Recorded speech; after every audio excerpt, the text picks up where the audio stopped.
The 5. The descent. They say you can hear space scream when your ship cracks in vacuum. That's a lie. You don't hear anything. Just alarms and the low rising hum of your hull coming apart like a cheap lie. I was limping through Sector 9, hull scorched from a close brush with a magnetic storm, when the wretched light let out a groan I could feel in my spine. A pressure valve failed. Cooling systems dropped. Half my readings went red. "You'll hold," I muttered to the console, slapping the side panel. "You've held through worse." That was optimism, or desperation. Same thing, most days. The nav picked up the nearest habitable system, some minor rock with a breathable atmosphere and a landing pad that hadn't rusted to dust. I angled in, adjusting thrusters manually. Auto-landing was for ships that had the budget for safety. The planet didn't even have a name worth remembering, just coordinates and a call sign. Outpost Theta-41. Not the sort of place you holiday, but it had gravity, air, and, hopefully, a mechanic. I brought the wretched light down hard, scraping paint and pride in equal measure as I landed outside, what passed for a repair bay. The airlock hissed open with a wheeze like a smoker's last breath, and I stepped out into heat and dust. Outpost Theta-41 looked like it had been built by someone with a grudge against comfort, the kind of place where rust won the war against metal a long time ago. Dry winds swept through cracked alleys, and every second wall was a patchwork of plates, burn marks, and bad decisions. The repair bay wasn't much better. Corrugated roof, oil stains on the deck, and half a skiff parked sideways like someone gave up halfway through fixing it. And there, under the open hood of a crawler with its guts hanging out, was my mechanic. He was a broad, weathered bloke with a shaved head and a build like a cargo loader. Sun-hardened skin, brown work cap, ink creeping down his forearm like spilled engine oil.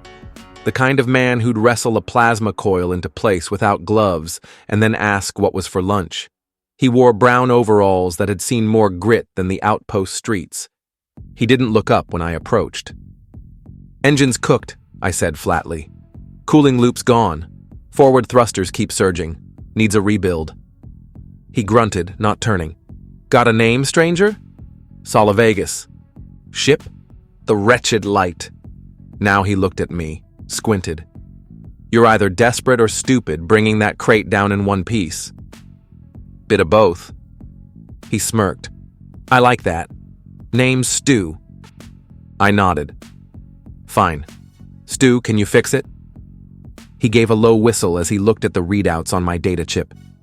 "Yeah, I can fix it. But you're looking at 3 days' labor and parts that aren't exactly lying around. Say, 12,000 credits." I laughed. The kind that wasn't entirely sane. "Don't have 12,000. "Then you've got a problem." I looked at the dust, at the rusted walls, at the little figures watching from behind broken glass. Places like this, you didn't find charity. You bartered, bled, or took the long walk. "You got any work?" He cracked his neck.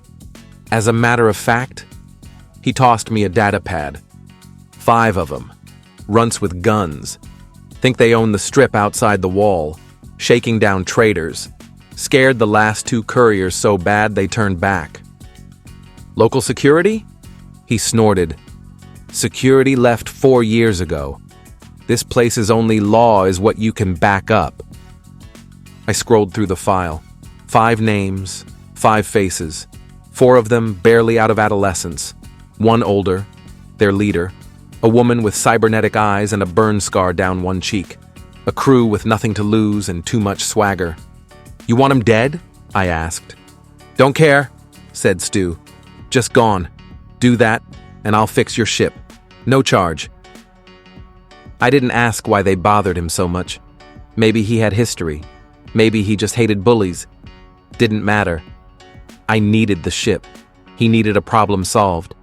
That's how it works out here. He handed me a rusted bike with too much engine and not enough brake. I climbed on, adjusted my coat, and checked the sidearm at my hip. The sun was setting over Theta-41, casting long, jagged shadows across the dust. Time to meet the gang. The Five. They weren't hard to find. The outpost ended at a collapsed perimeter fence, beyond which stretched a dead strip of scrubland and concrete. That's where they liked to linger, on the edge of things. They'd set up camp in the shell of an old survey station, all broken solar panels and broken dreams. From the ridge above, I counted 4 of them in the open. The 5th had to be inside. Leader type, probably. The gang looked like they'd walked out of a bad war story. Patchwork armor, homemade weapons, all attitude, kids playing at hard men. I left the bike at the edge of the ridge and walked down, slow and deliberate. Let them see me. One of them stood up, too tall, too thin. Goggles pushed up on a scarred forehead. "Well, well," he called. "Another brave idiot strolls in." I didn't speak, just kept walking. Another stepped forward, rifle half raised. "You lost, old man?" Old man. Cute. I stopped 5 paces out. "Got a message from a friend of yours." "Yeah? What friend?" "The mechanic, the one you keep pissing off." They all laughed, even the one in the shadows by the door. I drew my sidearm. "Here's the message."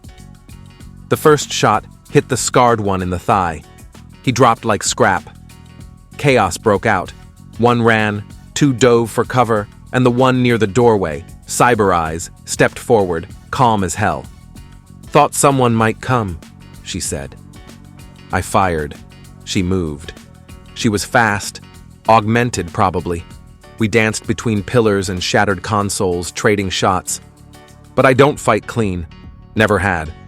I looped left, kicked through a rusted pipe, and flanked her. When she turned, I was already pulling the trigger. She dropped. The others scattered. I didn't chase. I wasn't paid to clean up the galaxy. Just to send a message. Repairs. I rode back as the second sun crested the hills. The bike rattled like it might fall apart, but I was used to that kind of loyalty. Stu was waiting, arms folded, face unreadable. "They gone?" "Gone enough." He nodded. "Good." "No thanks. No fuss." Just turned and grabbed a wrench. I watched him work for a minute, efficient, angry, not at me, at the world, at what it turned people into. 3 hours later, the wretched light was humming again. I climbed aboard, checked systems, and powered up. Stu stood at the edge of the platform, wiping his hands. "Next time you crash a ship," he called, "bring credits." I gave him a lazy salute. "Next time I've got credits, I'll find a better mechanic." He laughed. Genuinely. I closed the hatch, took to the skies, and left the dust behind. Just another day. Another job. Another bit of trouble in the rear view. But as I hit orbit, I found myself smirking. Sometimes, the small jobs, they're the ones that stick with you. That is the end for this one. Make sure you come back for more, and like and subscribe. See you soon.